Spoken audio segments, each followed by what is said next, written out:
Keep going, sorry, I don't know what happened. Another very important thing was the location of the store.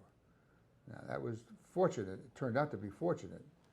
In a lot of retail stores, it was unfortunate because they located downtown and downtown disappeared.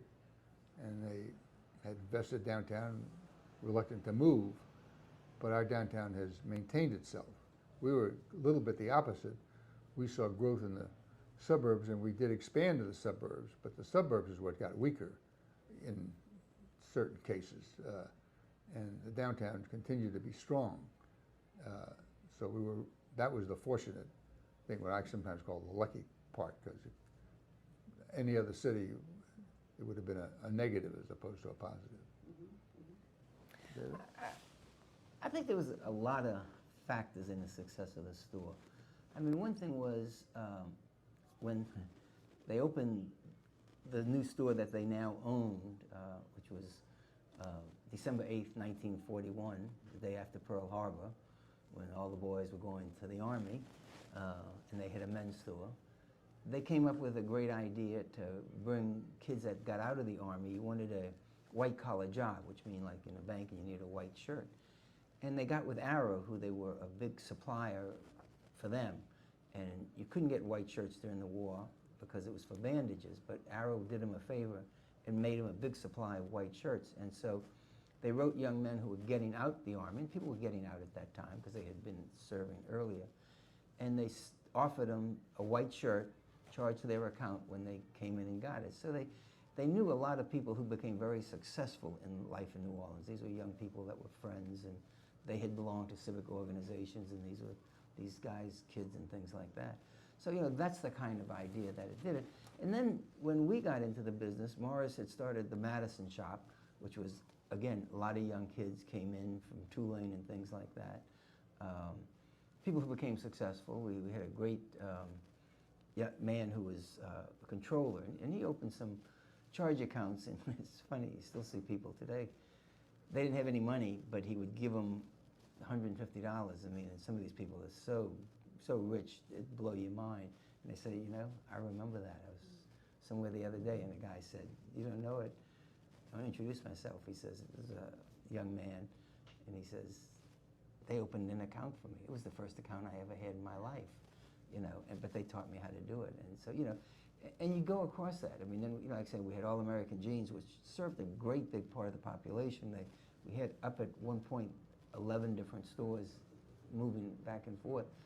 And, you know, you go out into the public, I mean, people say, I can't tell you how many people worked at All American Jeans, you know, and then they come back and shop and things like that. So it was a very community-based store that we learned. I mean, that's what we'd have. I mean, when they were little, they had to learn how to bring people in, and you know, and then the location, of course, as Andre said, really made the difference. It was easy. I mean, you know, but it was successful in the suburban centers till the suburban center closed, or we didn't want to fool with it anymore. So it was a lot of things. I mean, it was lessons they learned. I mean, if you really want to look at where it would be, they had very little training other than their parents had a dry goods store on Rampart Street, 624. And so they learned retailing themselves a little bit.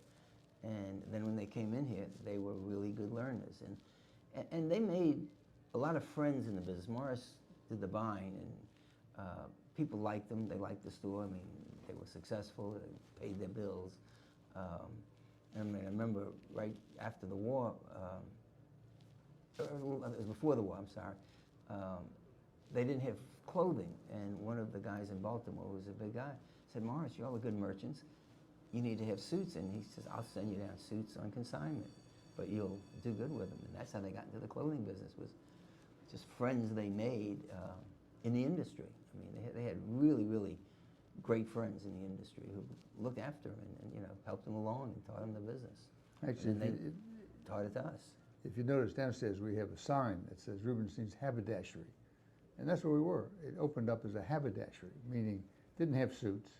It just had shirts and ties and socks and handkerchief, that type of thing. And so that was the beginning. And as David said, it was a big step was when they brought in clothing. I mean, that made it. But But you know, Was another that- interesting thing, Was clothing brought in the 1941 expansion? No, it was there, we already had it in 41. We had it then, it was brought in, and I'm not exactly sure, but somewhere, I think in the 30s, like about 36, 38. That's way in the back of my mind of what it was. But we were a clothing store by the time the expansion came. I mean, that was, Yeah. the store had to expand to even make room for the clothing kind of a thing. So, but you know, one of the interesting things too is I think there was always a certain amount of forward thinking. I mean, David talked about some shops like All American Jeans and stuff like that, and I remember just the thought of it.